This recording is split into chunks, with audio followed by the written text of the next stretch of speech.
Hey tubes. Alright, something a little different today. I got here is a fan out of my office back there. You know, I use this. I like this one because, you know, I mean, it's a, you know, a junk one, you know, but I've had it for like 25, 30 years. But it's quiet. You don't even hear it run. And it throws a nice gentle breeze. And it just crapped out on me. You know, I have other fans, you know, like these antique ones, that one there. And then I even took this one in the back, that big black one. I took that back there and tried it. And then that little one. But these, even on low, these fans back in the day were meant to, before they had air conditioning, they were meant to cool like the whole house and stuff. This little one here, look at the pitch on that. They throw like 200-mile-an-hour winds. You know, like hurricane force breezes and stuff.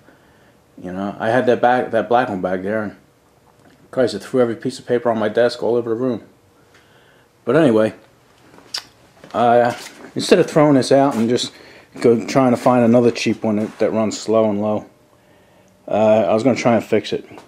And usually on these, anything with a motor, when they stop running, it's usually a capacitor, and they're cheap. I already checked to see what number it was, and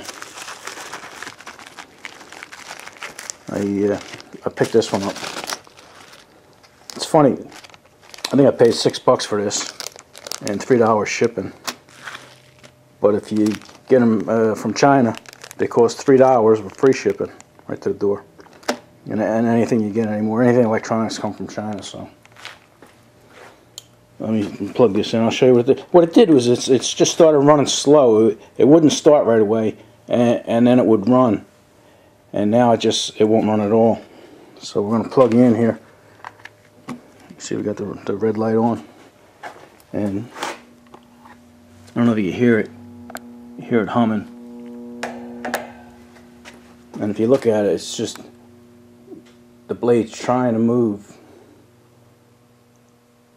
but it's not. So it should be an easy fix. Let me throw you up on a tripod and we'll show you what we're going to do. It should be a short video. Alright, what we're going to do is take this plastic cover off here. Got to take this, there we go, that's oscillating control. Take that off, but this just has, I think, one screw here.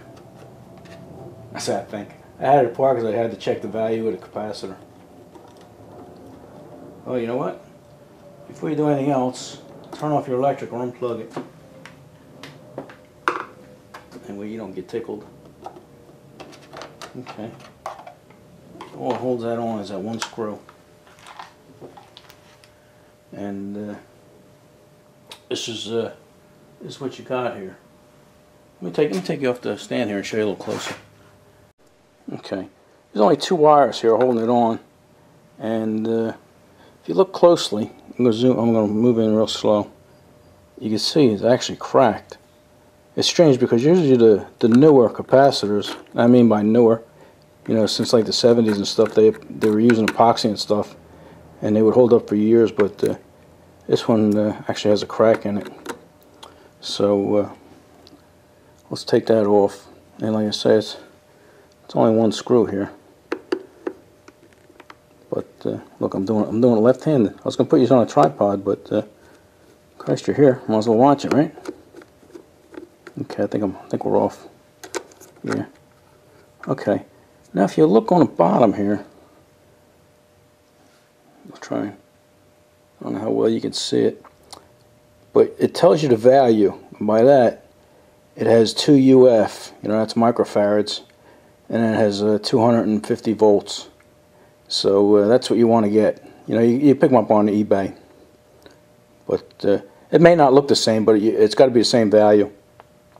The voltage could be higher, you know, 350, 450. I think they go up to like 630, but that can go as high as you want. But you want to stick with the 2 microfarads. Sometimes they'll say 2 MFD instead of 2 UF. It means the same thing. Okay, let me put you back up there. Here's a new one I picked up. They even have some connectors here for people that don't have a soldering iron. I have a soldering iron, so we're going to solder it on.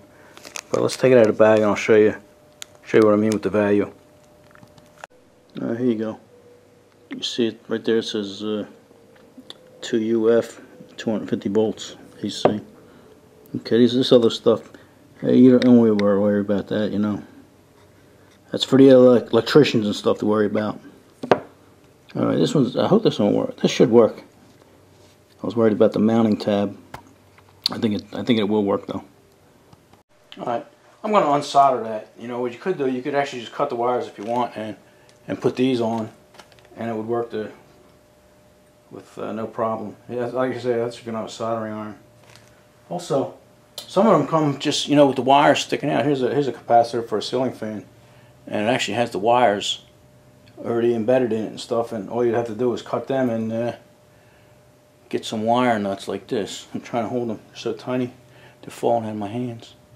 But you know, it's a easy do-it-yourself project. You know, there's really nothing to it. So let me get my soldering iron and desolder these wires instead of cutting them. Wow, some people put a lot of solder on that. You see that?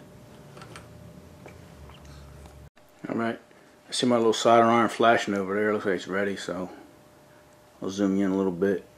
Oop, didn't want to bury in that fast. All right, and let's try and desolder this. I put it back on there, so there we go. You can actually bend this down a little bit. There we go. All right. Yeah, I put that back on there so it would stand. And I could desolder it. All right. That's not in position right now. It's just there to hold it so I can tin it. All right. There is no positive and negative to this, so don't worry about that.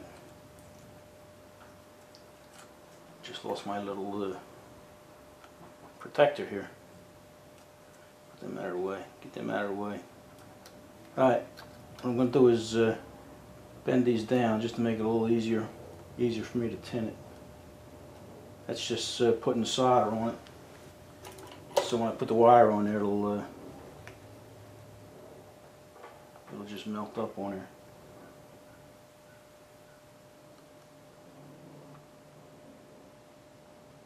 There it goes. That's all it needs is just a little solder up there. Alright. What you do is, since this is already tinned and everything, all I gotta do is touch it and melt it in place.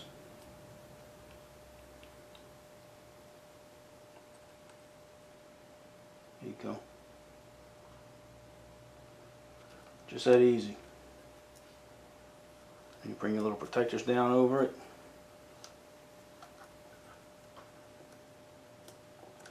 Then I can actually put this back and tighten that down. Alright, let's put the back on. Oh, look at that. Yeah, I was worried that was going to stick out a little more because of the way it's mounted, but no problem. Plenty of room.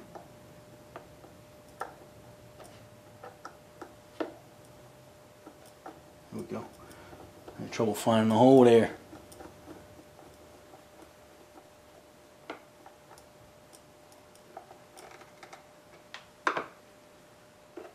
Alright. Put that back in. Bring that up. I keep it up because I don't like it to oscillate. Alright.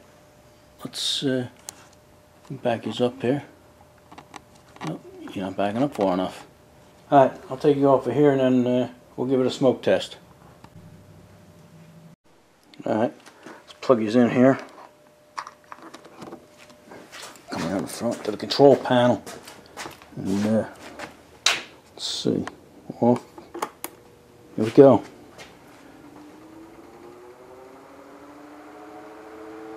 That's relatively quiet. Medium. I don't know if you guys are getting that wind noise or stuff, so I'm going to try to keep you off to the side here. High. Alright, there you go. Yeah, I usually keep it on low. And it just throws a nice breeze through the office. Alright. It's that simple, you know. $3, you guys are back in business, you know. Any kind of little motor, this is, chances are that's your problem, is capacitor. So don't be afraid to take the cover off a motor and Just make sure you get the right value and try it. Alright. Enough of this.